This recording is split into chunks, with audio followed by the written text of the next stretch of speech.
Hi, this is Deseree Flores, and I'm here with Tyrell Fortune, who has a fight this Saturday, May 10th, coming up. He just had a change of opponent. Was it yesterday? Yeah, 2 days ago. 2 days ago, okay.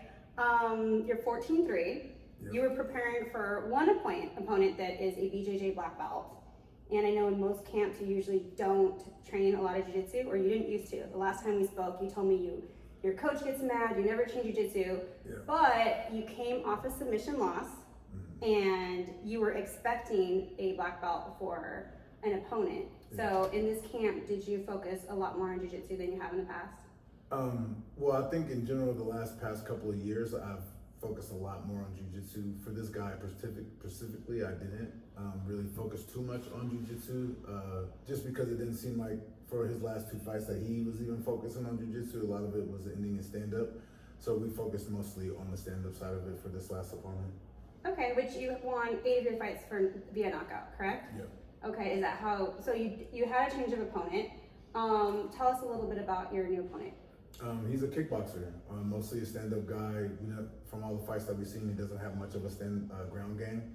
So I think it's gonna be mostly a stand-up fight. I'd like to know, I mean, are you the kind of fighter that you just train your training, you don't really focus on the person that you're fighting, or are you like, oh, I just had a change of opponent. We're trying to think, okay, wait, who is this again? And you know, it's so new. So is that like, how is that affecting you mentally for your camp and any changes that you have to make in your game plan? Well, luckily for me, with my skill set, I don't really change up the skill set too much. It's just morally how I'm going to apply it, really. And so mostly for any fight, I'll just watch their last 3 to 4 fights and then look at their habits. And I'm just trying to see what their habits are, what they are accustomed to doing, and then going from there. So with him, I just started watching his last 3 fights and trying to put a strategy together with Trevor. Okay, sounds good. So is that are you going to have a lot more gym time the next few days then to put those strategies together to, you know, practice what you're seeing that you want to do in the fight? Not any more than we were already doing, really. I won't add any more time. It'll just be more of a mental notes and adjustments to it, because we were planning on standing up with the last guy, so it's pretty much the same idea with this guy. Do you find him to be a tougher opponent, or do you think that you kind of lost an opponent that you were looking forward to going up against? I feel like Carl, actually, my last opponent, would have been a tougher fight than this guy. Clearly just because Carl had a full camp to prepare for me, and this guy is on 6-day notice. So I think Carl would have been probably more prepared if he didn't get injured, or I'm not sure exactly what he went through, but this guy just got flew out to California today and is doing all his medicals today, and just got the fight 2 days ago. So I don't think he's had much preparation to get ready for me. You said you're going to California on Thursday. Yeah. He just got there today. Yeah. I mean, you're heavyweight, so luckily you don't have somebody that has to really cut weight. Yeah, and he's a guy who shifts between 205 and heavyweight, so I think he's a smaller heavyweight anyway. So. I was noticing that. What do you walk around at? 250. 250. Yeah. So sometimes you used to be the smaller heavyweight and go in there, right? Yeah. And rely on your agility and your quickness and things like that. As time's gone by, are you kind of a bigger heavyweight now, would you say? Definitely, 100%, yeah. And where does that come from? Have you been weightlifting or? Weightlifting, yeah. Yeah, because you don't look like, I want to say out of shape heavyweight. They are out there, you know? Yeah, no, you get some good guys. You definitely look strong, but 250. Yeah. That's got to be all muscle, because you're a very in shape guy. Yeah, no, before camp I was 280. So wow. When I was out of camp, I was 280 working out. So it was even just to get here, it just takes me just camp, and once I'm in training camp, I'm doing 3-4 practices a day. It's easier to lose weight. So what do you do? You know, I'm really into lifting. So I lean to that a little bit. What do you do for weightlifting? I have a trainer out of Elevate Gym. It's in Chandler.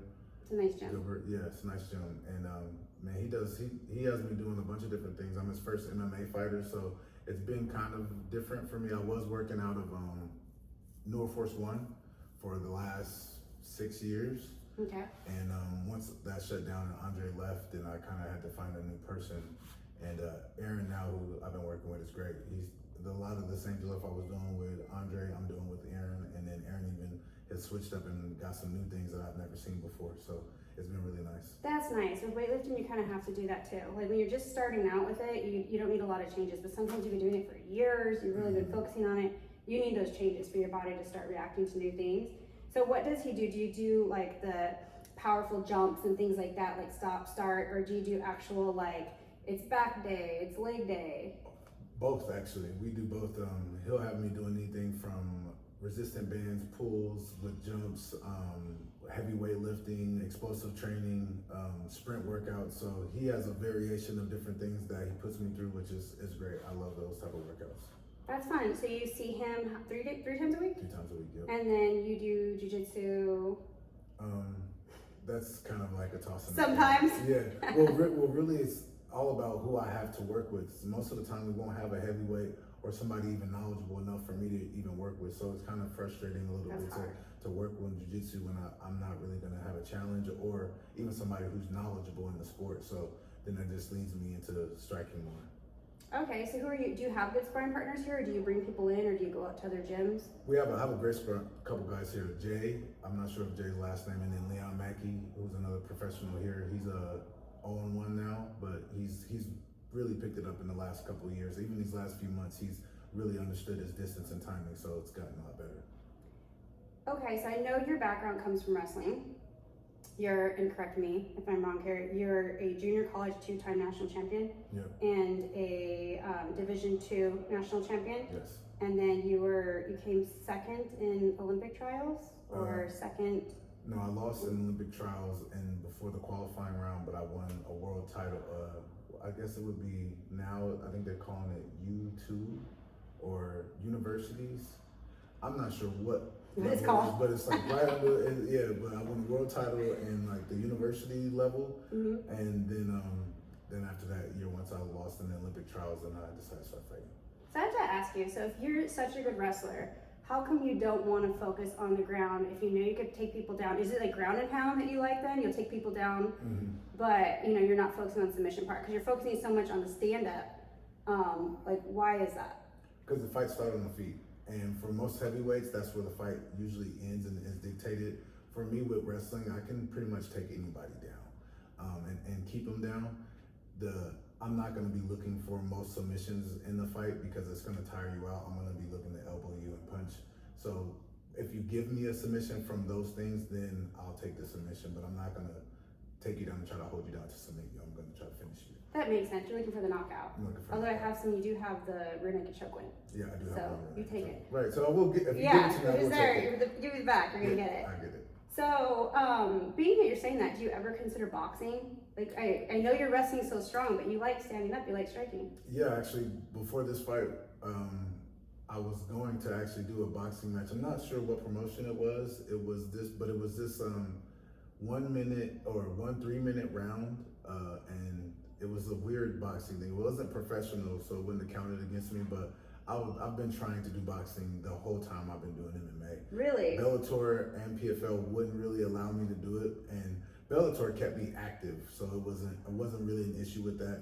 PFL was very just like on and off with it, so I never was able to get any exposure into it. But if I can get exposure to boxing before I go into the UFC, or if the UFC will allow me to, then I love boxing. I love boxing since I was a kid, so if I could definitely try to do a boxing match, I will. Was that your first love? No, I never boxed before, so I can't say I love it. Yeah. You've never, okay. But you want to try it. Yeah, you want to see what that would be like. Yeah. So MMA is definitely my love now. I definitely love MMA because I get to use the skills of wrestling that I've developed my whole life, so that helps. So I heard you saying that Lights Out is great for you because they are a gateway to the UFC and they're really open to that transition. Mm-hmm. What do you think you need to accomplish? Like, are you like, I'm just taking it fight by fight, or do you think there's certain fighters in there that you need to win? And if you did that could possibly, open that door for you? I don't think it has to do with any of the opponents who I fight. I think it's just me having good performances and getting finishes to look good for the UFC. And how do you think you would do in that division right now? In the heavyweight division in the UFC? Oh, I think I'll dog walk 90% of that division. There's probably the top 10 guys I would have to probably get a camp and really focus on those guys, but anybody outside of that, I could fight in a week, couple day notice. I love it. So, what is your goal overall then? So you want to go into boxing, possibly. You want to make it to the UFC. And what would you say, like, you're newly married, a couple years into it, your whole life you focused on one form of martial arts.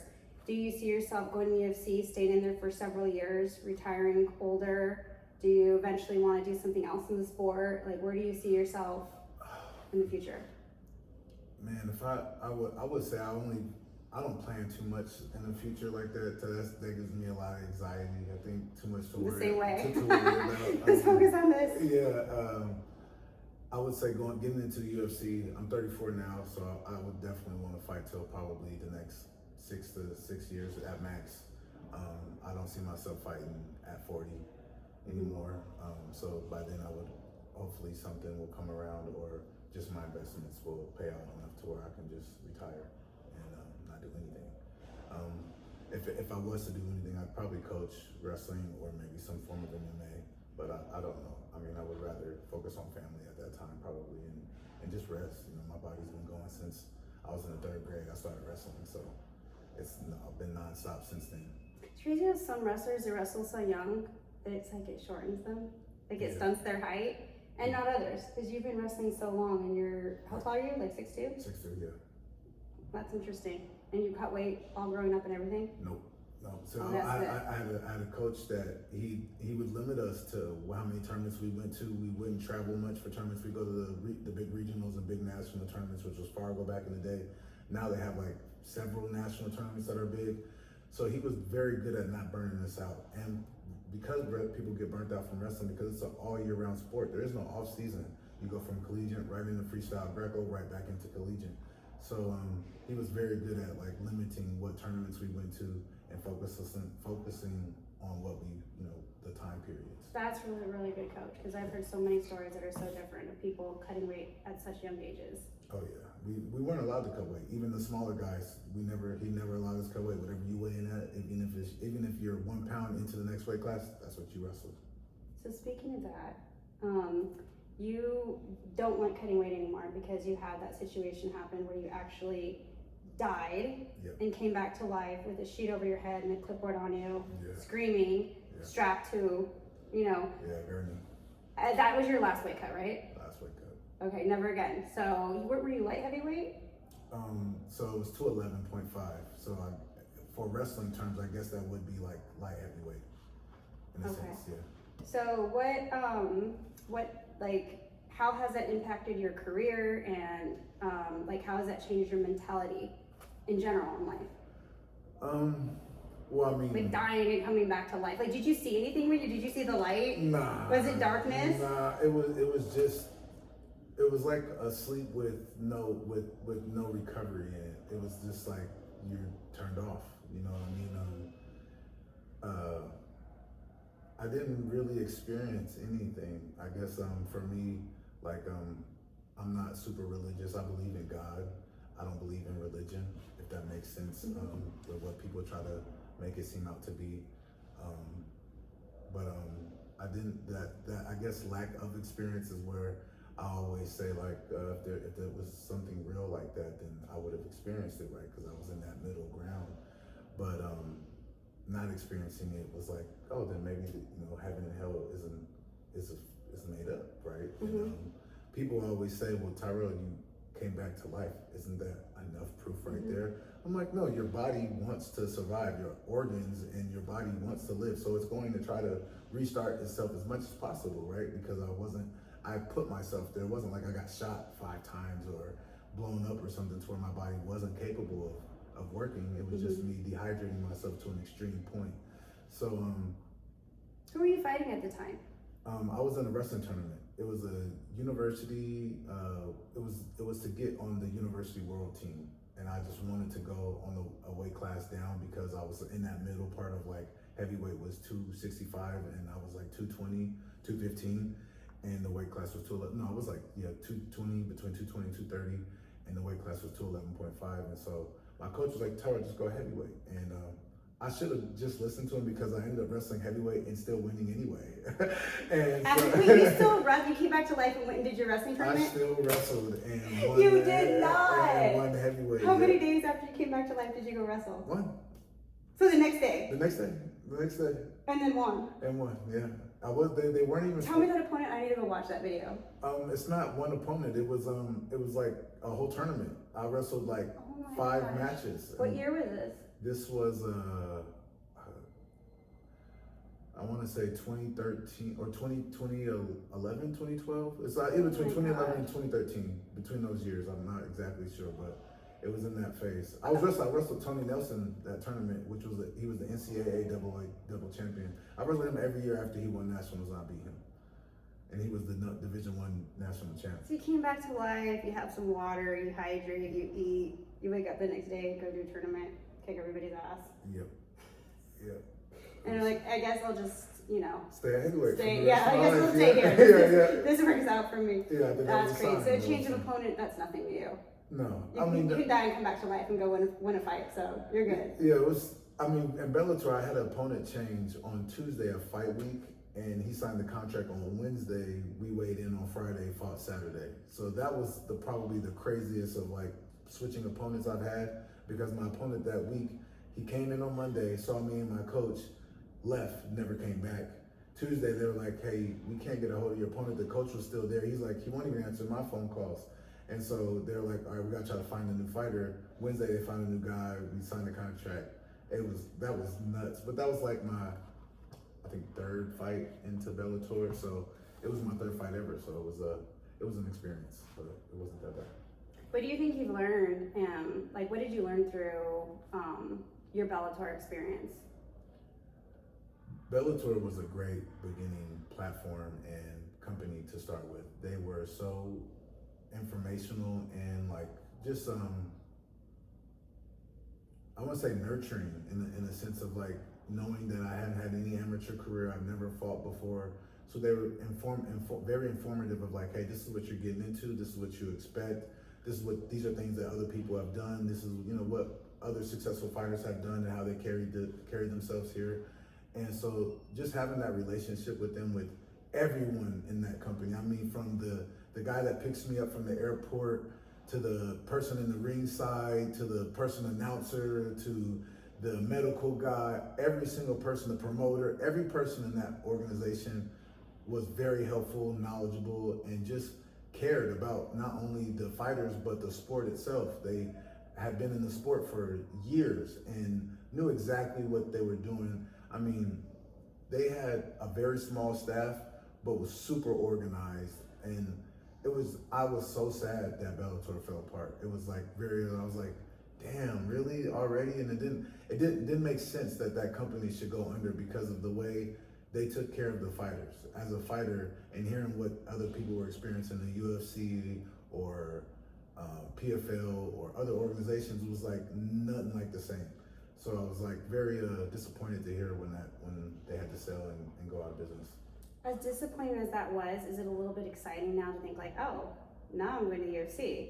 That's a totally different kind of stage. I mean, if you work your way there, that's a lot more fame. That's a lot more prospects for you to go up against. Yeah.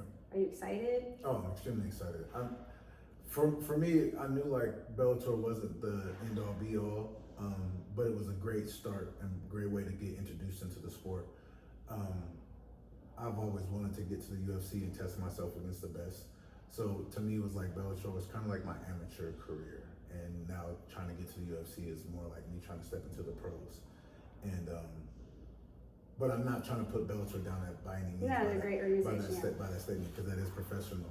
But it just seems like the competition is definitely a lot more televised and more like A-class when it comes to the UFC. So if somebody's watching this and they're not familiar with your style, with your technique, what would you say you bring to a fight? Boxing and wrestling. Boxing and wrestling. Boxing and wrestling is where I'd stick at most of my skills. And what makes this this fight something that you're not going to lose? Like, you're just so good, you got this going on. Like, if somebody was out there like, I'm betting on this fight, where should they bet on you? Knock him out. Because you're knocking him out. What round? First round. Really? First round, yeah. Okay, first round knockout. And if somebody was out there and they're like, I don't know which person I'm a fan of. What stands out about you as a fighter that you, who are your people? What do you mean, like? Like, if you're like, oh, are you out there and you're just, the one that's like the troll and the shit talker, if you're the one that's out there like, I just stay quiet and fight, or like what do you bring? I'll shit talk a little bit, but it's more like how that a fighter is addressing me kind of thing. I am more respectful of the sport. I don't like to shit talk if I don't need to. It's more like, this is a business, it's nothing personal, but if you shit talk and make it personal, then I'm a whole different person. I had one person do that, and I think even Bellator was very surprised at how I handled it, because they never seen that energy from me. But it was just like, I don't want it to be personal, right? It's this business and we're doing a job. So it's nothing personal against you. You know what I mean? I don't know who you are at all, right? So I'd rather just be a man here doing my job, you know what I mean, and trying to get paid. That's it. You know, win or lose, it doesn't, be respectful. That's how I've always been. I love it. Well, thank you so much for taking time with me today. Just a few days before your fight, with all these changes and everything. I know poor thing was running around today. You had quite a day, and so I really appreciate it. Thank you so much, and good luck this Saturday, Thank you. May 10th.